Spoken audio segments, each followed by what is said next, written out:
Et what's up les bergers, bienvenue dans cette nouvelle vidéo où cette fois-ci nous allons parler de la classe Suffren. Allez, c'est parti. Les sous-marins de cette classe portent comme nom de baptême celui de grand amiraux de la flotte d'Ancien Régime, une tradition dans la marine républicaine. Les 5e et 6e bâtiments devaient alors s'appeler du Petit Thouars et Duquesne, mais sur décision du ministre des Armées en juillet 2019, ils reprendront comme deux des rubis le nom des sous-marins des forces navales françaises libres, Ruby et Casabianca.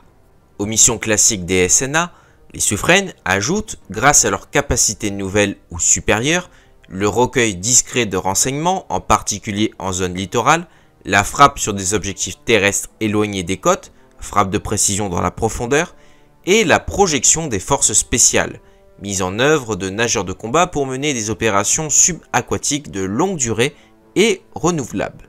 La durée de vie de la classe des Suffren sera d'environ 40 ans. Ces sous-marins devront ainsi être techniquement au niveau de ce qui se fera de mieux en 2060. À l'image de celui des dernières générations de frégates, le système de combat des Suffren est conçu de manière modulaire et basé notamment sur une architecture informatique évolutive.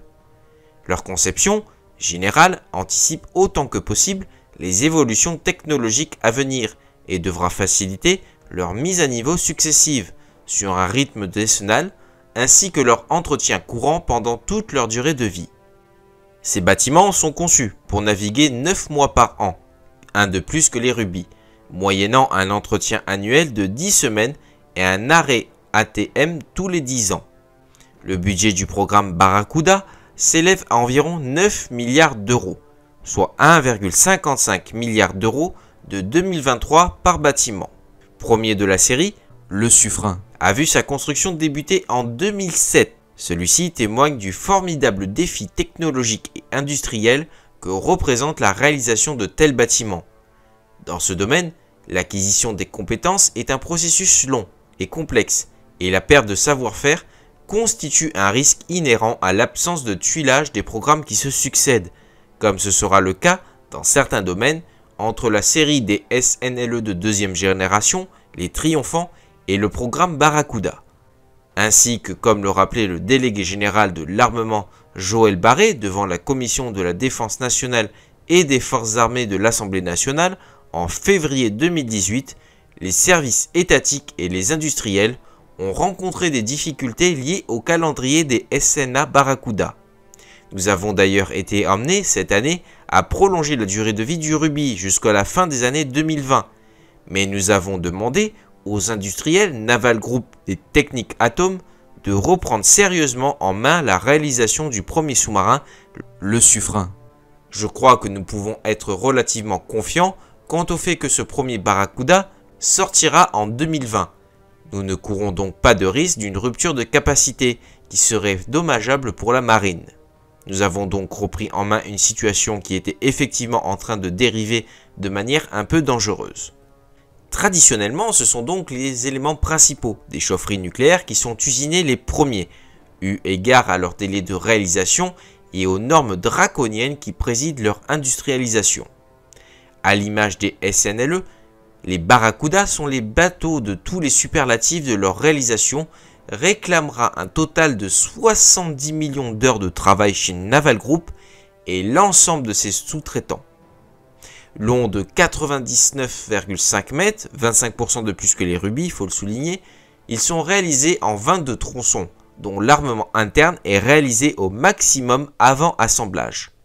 La coque est construite en acier 80 HLES sur des échantillonnages permettant une limite d'immersion de sécurité donnée pour 350 mètres. Grâce au volume disponible, tous les éléments susceptibles de générer bruit et vibration sont montés sur plot élastique et installés sur des bâtis eux-mêmes isolés de la coque.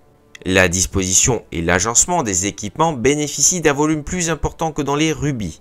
Leur maintenance s'en trouve facilitée et la discrétion de l'ensemble est améliorée. Le Suffren est alors constitué de 750 000 pièces différentes, reliées par 165 km de câblage, dont une bonne partie en fibre optique, et 20 km de tuyauterie en 17 000 tronçons. À titre de comparaison, on trouve 100 000 pièces sur un avion de ligne gros porteur. Les systèmes informatiques fonctionnent avec 200 applications logicielles représentant 21 millions de lignes de code. Le sous-marin dispose de 70 000 équipements connectés. Le volume disponible est d'environ 40% supérieur à celui du Ruby. Il permet d'augmenter la discrétion acoustique du bâtiment et de répondre aux normes de sécurité nucléaire, toujours plus contraignantes, à savoir que certaines zones doivent émettre un niveau de radiation inférieur au niveau naturel.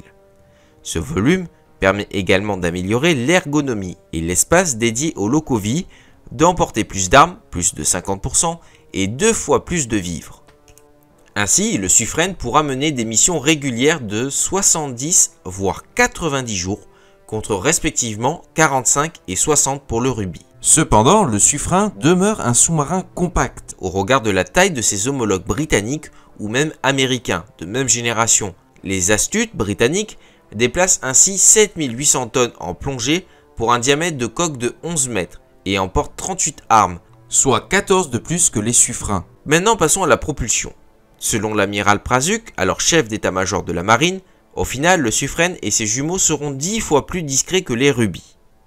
Logé dans une tranche de 10 par 8,8 mètres, la chaufferie nucléaire affiche une masse totale d'environ 400 tonnes. Dans cet espace cohabitent 15 000 équipements, 2 km de tuyauterie et 2 km de câbles. Le réacteur est un modèle K15 développé sur la base de ceux des SNLE et du Charles de Gaulle et taré à une puissance réelle classifiée, mais officiellement d'environ 50 MW, alors que le Suffren a un déplacement 2 fois supérieur à celui du Ruby. La vapeur produite alimente une propulsion hybride basée sur 2 moteurs électriques et une turbine à vapeur. Une telle dualité a plusieurs avantages. Elle permet d'abord l'optimisation du mode de propulsion en fonction de la situation tactique. Pour la marche silencieuse, on utilise la puissance électrique. La vapeur entraîne 2 turbo-alternateurs qui fournissent de l'énergie aux 2 moteurs électriques de propulsion. Pour les allures soutenues, qui ne sont alors plus des allures silencieuses, on utilise la puissance mécanique. La vapeur alimente une turbine, attaquant la ligne d'arbre via un réducteur. Cette solution est moins discrète, mais offre plus de puissance. Enfin, elle est plus économique, car elle permet de se dispenser de gros moteurs électriques de forte puissance pour les allures rapides. Des moteurs diesel MAN et 2 parcs de batteries permettent de disposer de sources d'énergie de secours redondantes. Selon certaines sources, la vitesse du Suffren en plongée sur turbine serait de 23-24 nœuds et de 12 nœuds sur les moteurs électriques.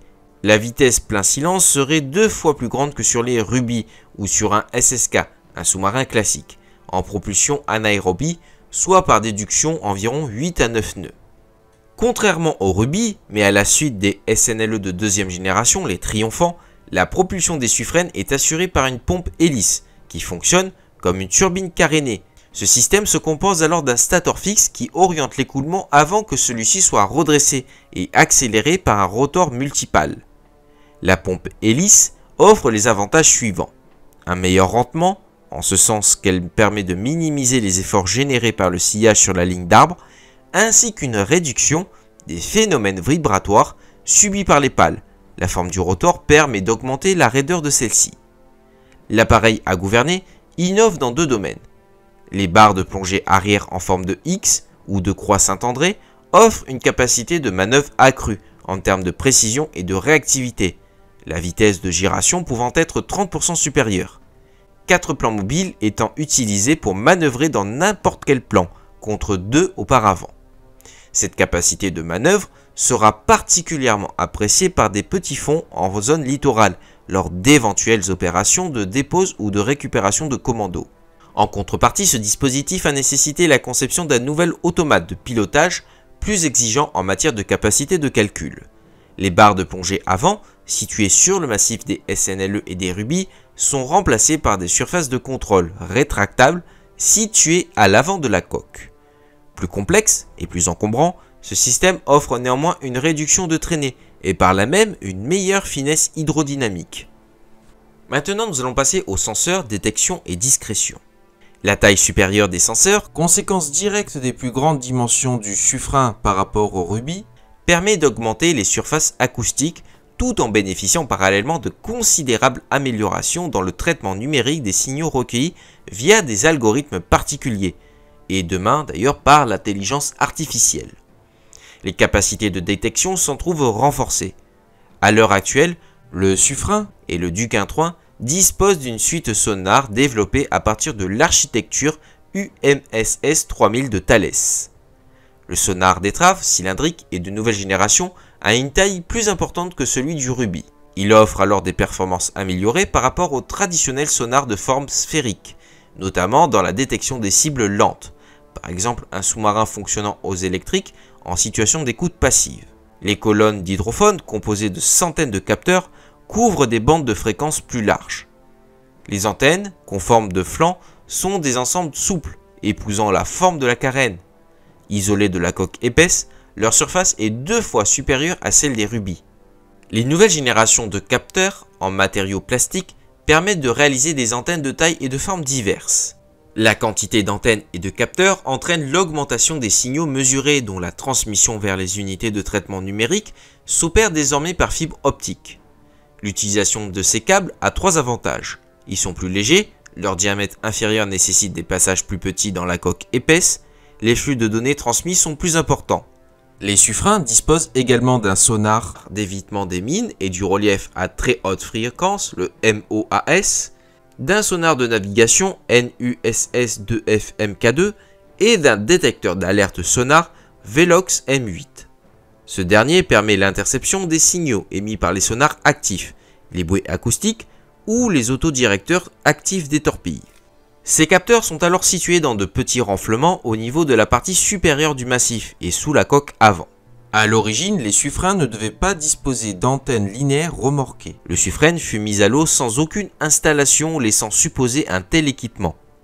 La marine partait du principe que les performances de la suite sonar embarquée étaient insuffisantes. Cependant, les avancées futures dans le domaine de l'ultra basse fréquence ont fait changer d'avis la marine.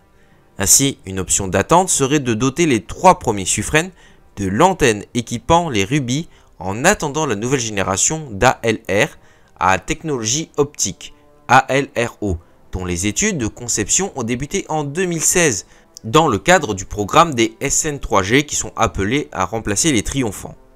Cependant, rien n'est moins sûr.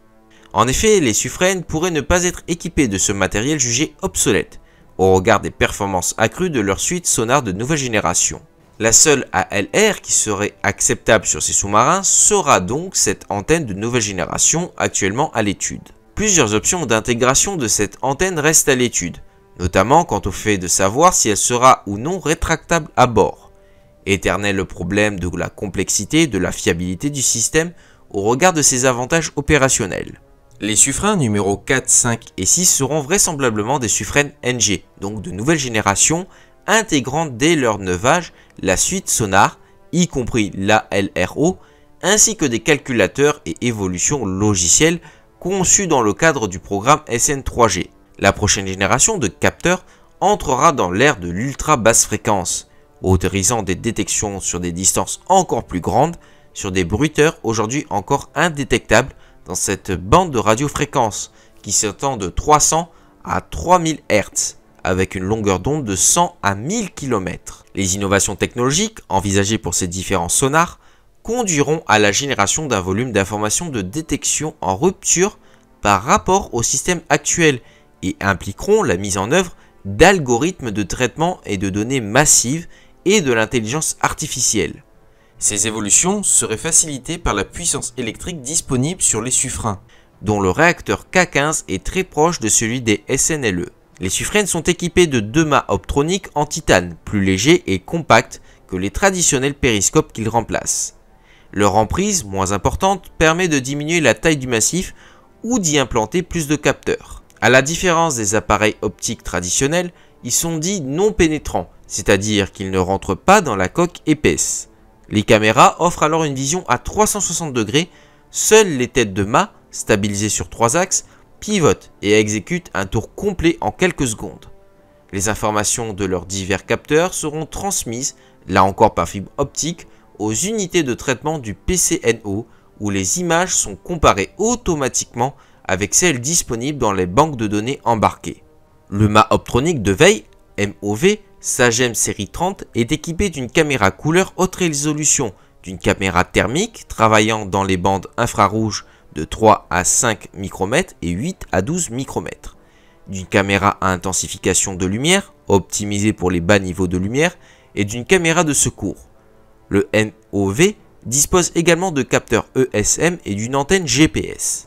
Le mât optronique d'attaque, MOA Sagem série 30, est doté lui aussi de différentes caméras. Beaucoup plus fin que le MOV, moins d'une quinzaine de centimètres de diamètre, sa traînée et sa surface équivalente radar sont minimales. Il est destiné au traitement des cibles. La place pour l'installation d'un troisième mât optronique dans le massif est prévue. 4 autres aériens partagent l'espace du massif. Un mât radar en acier inox de la série 10 CCR, navigation, désignation des cibles, un mât des communications, une antenne satellite, ainsi qu'un champnel. Les mâts optroniques et radars sont suffisamment échantillonnés pour résister au déplacement du sous-marin à l'immersion périscopique, 15 à 18 mètres. De plus, ils sont recouverts d'un revêtement spécifique RAM, matériau absorbant les ondes émises par les radars. Les mâts optroniques, non pénétrants, constituent une révolution dans le domaine tactique et en matière d'organisation interne. Des périscopes optiques traditionnels, pénétrant dans la coque épaisse, imposaient de localiser le PCNO plus haut, immédiatement sous le massif. Avec les mâts optroniques, cette contrainte n'existe plus, ce qui permet de libérer une place importante en tranche tactique dont l'organisation a pu être intégralement repensée. Sur les suffrènes, les images des caméras seront transmises au PCNO par fibre optique et sont affichées sur les écrans des consoles du système de combat ou sur la table tactique digitale EPCOTS, de près d'1 mètre carré, trônant au milieu du central.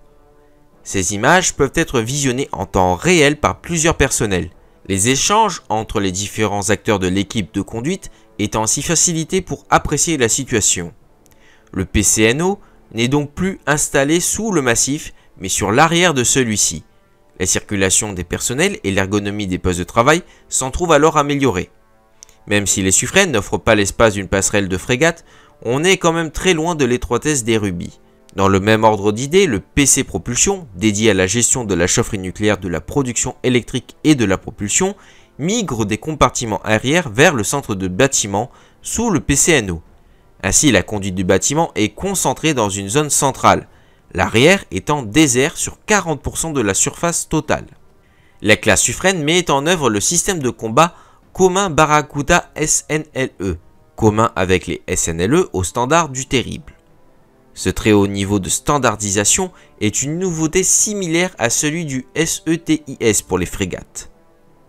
Ce nouveau système comporte 5 millions de lignes de code.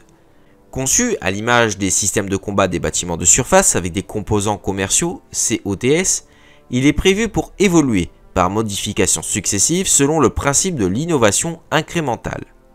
Ce principe minimise les risques de régression capacitaire dans certains domaines susceptibles d'être induits par les améliorations dans d'autres. Les durées d'immobilisation des matériels seront alors réduites. Ce système offre des performances nouvelles en matière d'opération littorale. De même, il facilite l'intégration du bâtiment au sein des réseaux C3R, commandement, communication, conduite et renseignement, nationaux et internationaux, l'inscrivant ainsi dans ce que les anglo-saxons appellent le Naval Network Centric Warfare, la guerre réseau centrée. Ces sous-marins de nouvelle génération ne sont plus des loups solitaires mais des briques d'un ensemble interarmes beaucoup plus large. Dans le domaine des communications, le sous-marin est équipé de différents systèmes redondants et sécurisés, dont des liaisons de données tactiques permettant son interopérabilité au sein d'une force internationale. Les équipements radio couvrent toute la bande, de la réception en très basse fréquence à l'émission-réception en très haute fréquence, lui permettant de communiquer aussi bien avec un centre de commandement à terre qu'au sein d'une force navale. La logique ayant présidé la conception de ce système de combat est identique à celle ayant prévalu pour les bâtiments de surface. En plus de sa puissance de calcul plus importante et de ses fonctionnalités élargies, ce CMS bénéficie de nouvelles interactions homme-machine. Après traitement numérique, les fonctions information et données délivrées, notamment par les sonars ou les automates du bord, sont diffusées sur les consoles multifonctions du SYCOBS situées dans le PCNO et visualisées sur chaque poste de travail par deux écrans superposés. Le PCNO dispose également, comme on l'a vu, d'une table tactique numérique sur laquelle différentes informations peuvent être diffusées, comme la situation tactique autour du sous-marin et les images vidéo captées par les mâts optroniques.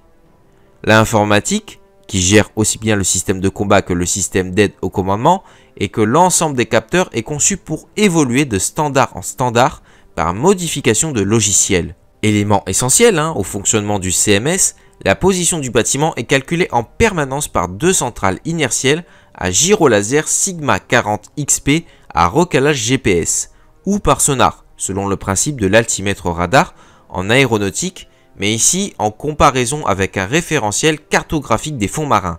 Le CMS gère la mise en œuvre des armes, mais également des moyens d'autodéfense basés sur des leurres anti-torpilles du système Nemesis, issu du Contralto de Naval Group, qui met en œuvre des leurres Canto-S, dont le principe de fonctionnement, production du multitype de faux échos selon le principe de dilution, est identique à ceux lancés par les navires de surface.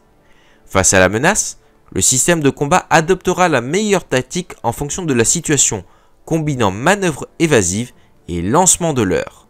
À l'image du système CETIS qui équipe les frégates, la version 3.0 du SYCOPS qui équipera les SNLE de 3e génération et à terme les Suffren, intégrera le principe du Deep Learning qui permet la mise à jour du système en continu par l'emploi de l'intelligence artificielle qui ne se limitera pas seulement comme aujourd'hui au fonctionnement des senseurs.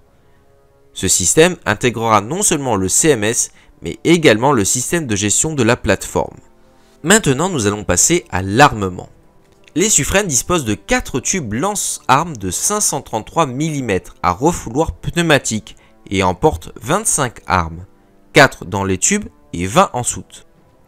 La nouvelle torpille, lourde F-21, dont les performances attendues se combineront avec les capacités de détection et de discrétion du SNA, offrira à ce dernier une puissance de feu inégalée. La mise en service des MDCN à changement de milieu confère aux nouveaux sous-marins une capacité de frappe à longue distance inédite, qui, alliée à leur discrétion, constitue un facteur d'incertitude et donc de dissuasion particulièrement importante pour un ennemi potentiel. Dans la doctrine des forces françaises, le missile de croisière demeure plus une arme de décapitation, qui est utilisée contre des cibles à très haute valeur, symbolique ou opérationnelle, que comme une arme de frappe massive, comme c'est le cas au sein de l'US Navy, une question de doctrine et de finances. La Marine nationale dispose de 50 MDCN en version changement de milieu. Cette doctrine et le coût de cet armement, sans parler de l'accroissement de la taille du sous-marin, ont sans doute déterminé le choix de la marine de ne pas adapter de silos de lancement verticaux pour les MDCN sur ces nouveaux bâtiments, contrairement aux SNA américains. Sur le plan technique, installer des VLS sur le Suffren aurait surtout exigé un diamètre de coque supérieur de l'ordre de 10 mètres, ce qui aurait imposé un déplacement plus important, une puissance installée nécessairement supérieure et à un coût de réalisation plus élevé. Sur le plan opérationnel, les VLS offrent l'avantage de pouvoir tirer une salve complète de missiles plus rapidement et de limiter ainsi l'indiscrétion de l'opération. Une telle configuration permet également de se consacrer l'intégralité de la soute à armement aux torpilles et aux missiles anti-navires, voire même aux mines, un argument qui aurait son importance si le bâtiment était destiné à emporter plus de 20 de ces armes. Or, cette capacité inférieure est un choix assumé, lié à la compacité du bâtiment et aussi peut-être à des critères économiques. Ainsi, dans l'hypothèse d'un emport panaché de 14 torpilles, 8 MDCN et 2 SM-39, la valeur de l'armement embarqué par chaque sous-marin serait de l'ordre de 60 millions d'euros. À cela, il convient de rajouter l'extrême prudence de la Direction générale de l'armement et de la Marine nationale qui milite pour des règles très strictes en matière de stockage et de mise en œuvre des munitions à bord des bâtiments à propulsion nucléaire. En marge de ces missions de protection du groupe aéronaval et en plus des locaux internes dédiés à l'accueil de forces spéciales et de leur matériel, les Suffren peuvent recevoir un Dry Deck Shelter DDS positionné derrière le massif. Conçu et réalisé par Naval Group, ce module amovible a été spécialement développé pour les besoins des commandos marines. Long d'environ 11 mètres pour une largeur de 3 mètres et un poids de 43 tonnes, le DDS est un hangar de pont en acier supportant la pression aux profondeurs d'immersion. Pendant les périodes de transit et de préparation, l'intérieur du module sera en effet conservé au sec. Les commandos accédant au DDS via un sas communiquant avec l'intérieur du sous-marin. Le hangar sera alors noyé lors des phases de déploiement des engins qui s'effectueront sous-marin en plongée. Englobé dans un carénage en composite, dont le design a été étudié pour ne pas perturber l'hydrodynamisme et la discrétion du sous-marin, le DDS pourra abriter différentes charges utiles, dont des drones et surtout le nouveau PSM-3G, le propulseur sous-marin de 3e génération. Celui-ci pourra emporter une dizaine de nageurs de combat. 2 PSM-3G et 2 DDS ont alors été commandés. Ils seront installés en fonction des besoins opérationnels. Les nageurs de combat pourront par exemple réaliser des missions de désignation d'objectifs au profit des avions du groupe aérien embarqué ou de réactualiser des renseignements concernant les cibles potentielles pour des frappes de missiles de croisière ou de MM40 Bloc 3C. Et voilà les bergers, c'est la fin de cette longue vidéo, j'espère qu'elle vous aura plu. Si c'est le cas, n'hésitez pas à vous abonner, ça me fera extrêmement plaisir. Et sur ce, je vous dis à ciao, bonsoir.